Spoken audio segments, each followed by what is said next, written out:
One of the greatest obstacles to crafting health and wellness is identifying and controlling inflammation. It's at the core of all complex and chronic diseases, and it's the driving mechanism that underlies the most common symptoms that people like you struggle to overcome. Join us as we explore cutting-edge science and research to give you the information and tools you need to create the quality of life you want and deserve. And now, here is the host of Inflammation Nation, Dr. Stephen Noseworthy. So we need to talk about some really big picture things to really understand inflammation and the impact that it has on you. And to be honest, the best place to start is with something called the Neuroendocrine Supersystem. And I don't know, that sounds like just a mouthful of words, but a Japanese researcher, scientist, medical doctor named Tada coined the phrase the Neuroendocrine Supersystem in an effort to describe how those three entities, the brain, the hormones, and the immune system, work together to coordinate and control all aspects of human function. And in reality, the neuroendocrine supersystem, let's just call it the supersystem to keep it simple.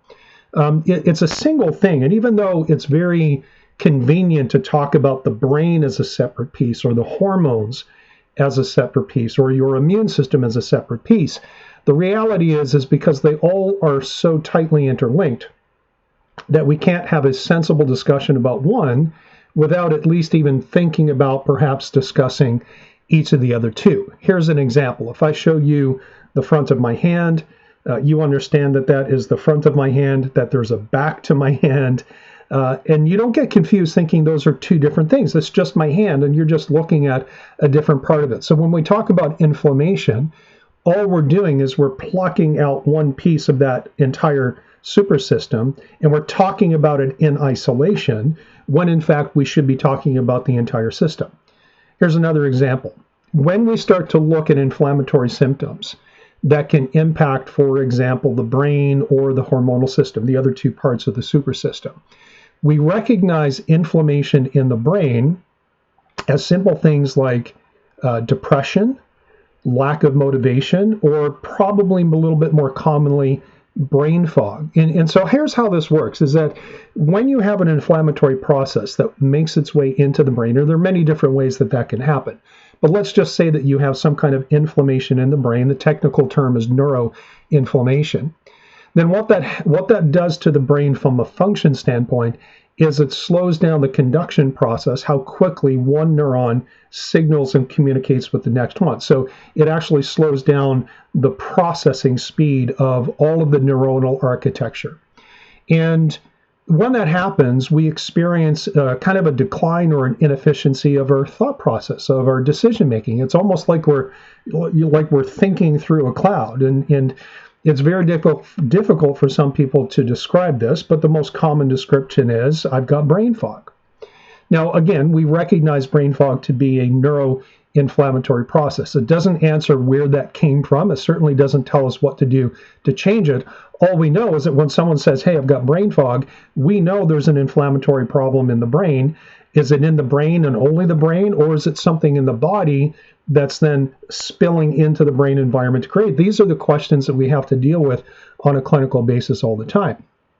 Now, another common manifestation of inflammation in the brain is lack of motivation and depression. And I say those two things together because a lack of motivation is just a really mild form of depression.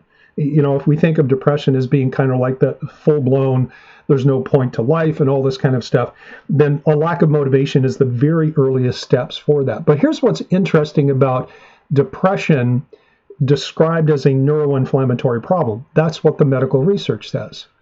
And yet, despite all the research in the neurological literature, as well as the endocrine literature and the immunological literature, describing depression as a neuroinflammatory consequence, in clinical practice, as well as among healthcare consumers, when someone says depression, they immediately think, oh, you must have a neurotransmitter imbalance.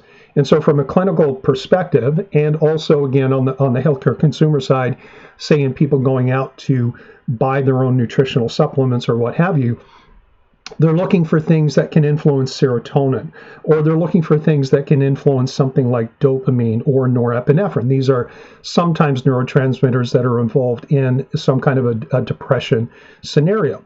But again, the literature says that depression is neuroinflammation.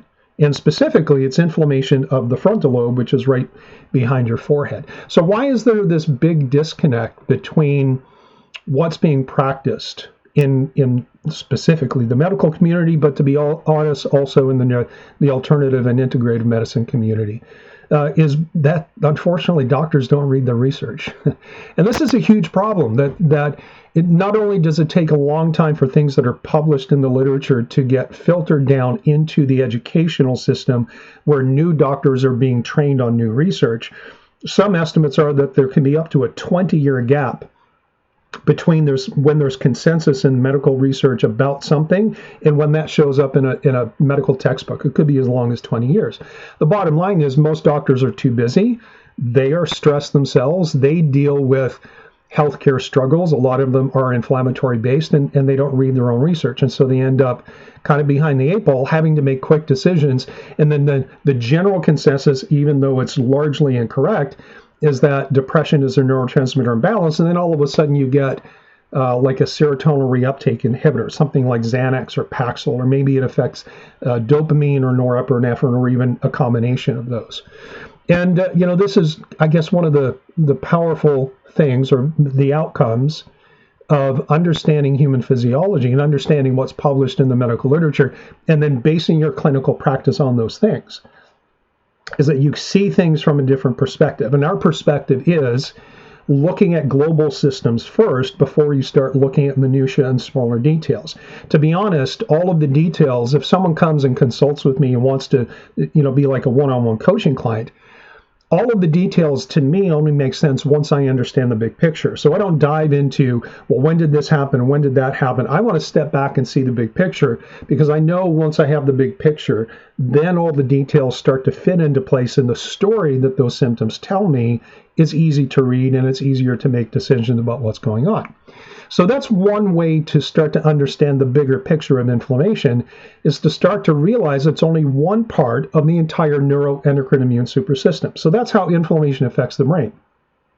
Well, how does the brain affect inflammation? Or let's say, how does brain influence the immune system? And actually, this is actually quite profound. We have, as kind of unpleasant as it is to think about, we have what are called lesion studies, where they take animals and they cause an injury to the brain, and then they measure what happens to the immune system.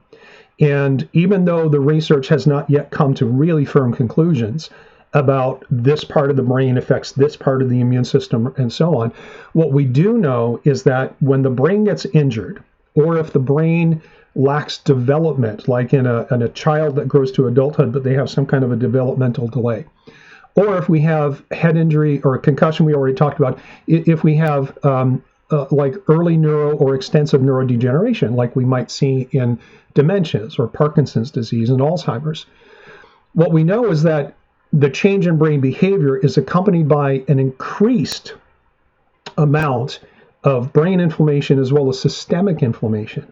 So the brain actually controls major portions of how your immune system works. And so when we lose part of how the brain works, we lose control over immunology, and the net result typically shifts our body and shifts our brain into a pro-inflammatory state, which you should now understand turns around and affects how the brain behaves. It slows down processing and then promotes things like lack of motivation or depression. Now, there are other things, but those are probably the most common things that we see in clinical practice. And so what about the other aspect, which is hormones? When we look at how hormone systems are put together, we have the brain, which sends signals to glands in the body, and then the glands make hormones that circulate in the body that do something, and then signals get fed back to the brain so the brain can control all of that. So, for example, we have the hypothalamus affecting the thyroid, affecting the body, or let's say the hypothalamus affecting the pituitary, affecting the thyroid. That's called the hypothalamic pituitary thyroid axis. We also have the adrenals. So the hypothalamus affects the pituitary, which affects the adrenals, which makes cortisol, and that affects the brain as well. And then we have the gonadal system, where we have the hypothalamus affecting the pituitary, which then affects your reproductive system. And so whether we're talking about hormones like cortisol or insulin or reproductive hormones like progesterone, estrogen, or testosterone, there are significant impacts on immunology that can either be pro-inflammatory or anti-inflammatory. So for example, estrogen is well known to be an anti-inflammatory agent, as is testosterone for men. And so think about a woman that goes through menopause and her estrogen levels are fluctuating because that's part of the natural process of aging. And as she loses estrogen production, she loses control over the inflammatory state, and she tends to become more inflamed.